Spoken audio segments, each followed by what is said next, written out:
It's the Midnight Trucking Radio Network. Eric Harley here. We're joined by an old friend of the program from ACS, Doug McElhaney. Doug, how are you? I am very good, Eric. How are you today? I'm great. Welcome to Mid-America 2010. It looks good out there. The floor traffic is excellent. There's no parking outside available. We got here this morning probably about 9:45, and there was like no parking at all. And I had a Suburban that we rented, so trying to park that thing was so I had to go to the truck parking lot to find enough room to do it. Yeah. So, but yes, this year looks very busy thus far. So. And we're hearing lots of positive signs. Something positive is your association with ACS. Tell us what you do there at ACS. Well, I'd spent several years with Forward Air as the National Director of Recruiting, and as I continued to study the logistics aspect of it and the supply chain aspect of it, I thought it was kind of time for me to move on. So fortunately, I got an opportunity to become the Vice President of Innovation for ACS, which is now a Xerox company because of Wall Street and acquisitions and all that good stuff. But so my job was simply to come on and try to bring efficiencies and help our carriers, which are our customers, lower their operating ratio some to help their profitability. Now, how do we do that? We do that through innovation, new technology. And technology is growing so quickly now. It's huge. It's just huge. There was a curve, but now what's something that may be endorsed by the industry could be obsolete in a year or two.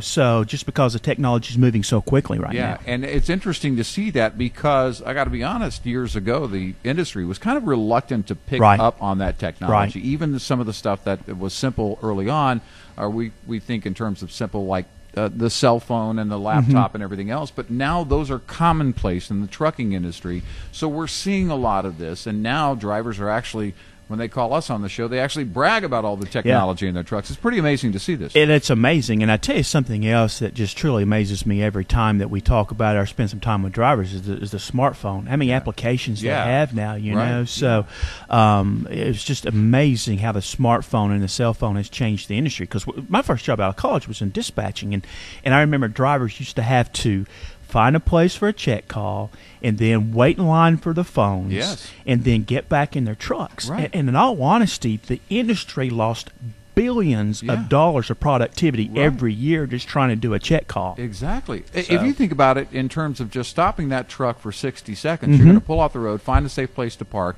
stop for 60 seconds, get back on the road. That right there is going to be a 20 minutes before you get back up to speed. It's exactly right. And with the new technology that we just developed with ACS and TripPack, we have in-cab scanners now, but we took a look at that. I actually did an ROI calculator, the return on investment calculator, and time a driver gets off the road.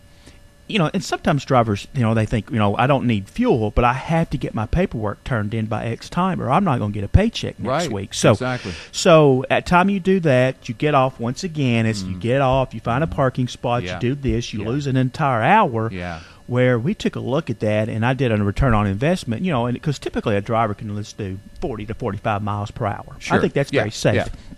But not only does it help them in productivity, but just think of the outer route miles that they do sometimes because of trying to get their paperwork turned in. And this is, outer route miles is something where a fuel surcharge you do not get.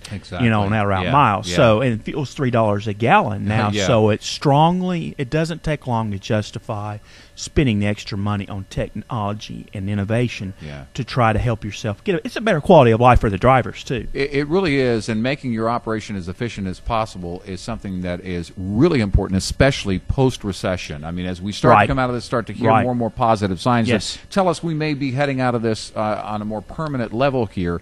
This is the type of investment you absolutely want to make early on. I think it's what it is. I think it's important for companies to do this, and more specifically trucking companies. As we all know, profit margin has been very small, or some companies have probably operating at 100 OR. Now, I think of an operating ratio. Typically, if a company operates at a 100 OR, they break even.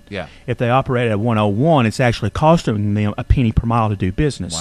If they do it, at 99 cents per mile, then they're making a penny. But a penny's nothing per mile unless you have 10 billion trucks. But coming post-recession, companies have to do an organizational analysis because so many companies have cut back to make themselves leaner because of very difficult economic times, probably the worst since the Great Depression in the 30s. So as they continue to look at that, it's imperative for companies to try to add efficiencies through innovation, through technology, so they don't necessarily have to hire those people back. Now, I don't want to sound like anti-business or anything like that now, where I don't want to support people and give them jobs. But what they can do is take those savings that they've done and invest it in their drivers, in their safety, in their benefit package, or customer service. So talk about your role there as Vice President of Innovation there at ACS. And what you've been doing here in the recent months and to really focus on building the innovation in the trucking industry, because as far as we have come, we still have some ways to go here. We have a long ways to go. You look at companies, I've done some organizational analysis on Apple, which is probably one of the most innovative companies in the world. Steve Jobs has he's done a phenomenal job there.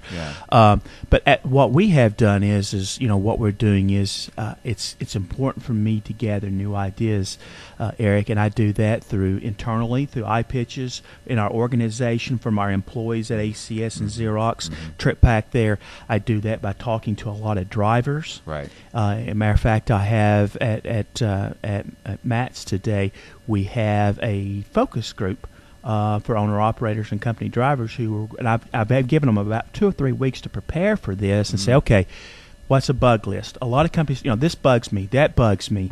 So they're going to come to me, and we're going to do that, and I'm talking to what we just started called LIFT, which is Leading Innovation for Transportation for Xerox and ACS.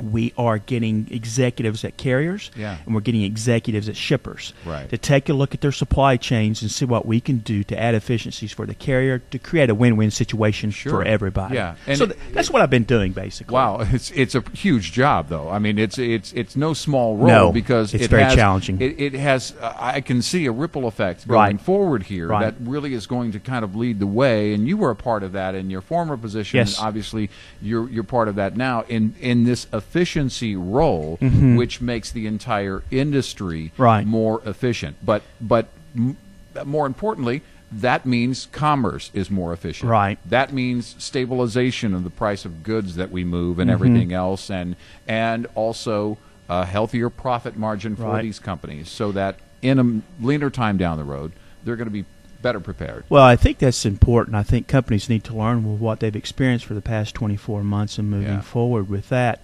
And we all need to learn from this because it happens. Economic cycles go up and they go down. That's just part of the economics. As an economy, we simply could not support an economy that kept growing and growing and growing and growing and growing. There's just no way we can do that. So the great thing about capitalism, it does correct itself. So, we're taking a look at the smartphone innovations at ACS Trip Pack. We're taking a look at the in-cab scanner. We're doing whatever we can do to add value to the carrier and create a better quality of life for the driver. Because, we discussed this. Now, it's been a long time since we've discussed this, Eric, but, we haven't heard the two words driver shortage. We haven't heard it in a while. We're starting to hear it again. Yeah, we are, and that's good news. It is good news, and I like that, in that, again, that demand for the drivers means more driving jobs out there, but it also, again, is an indicator that the economy is moving in the right direction. And the market's going to shift too. Right now, the shipper has the market. They have the competitive advantage, or more specifically, they have the economic leverage. But that's moving back to the carriers now, just because of supply and demand.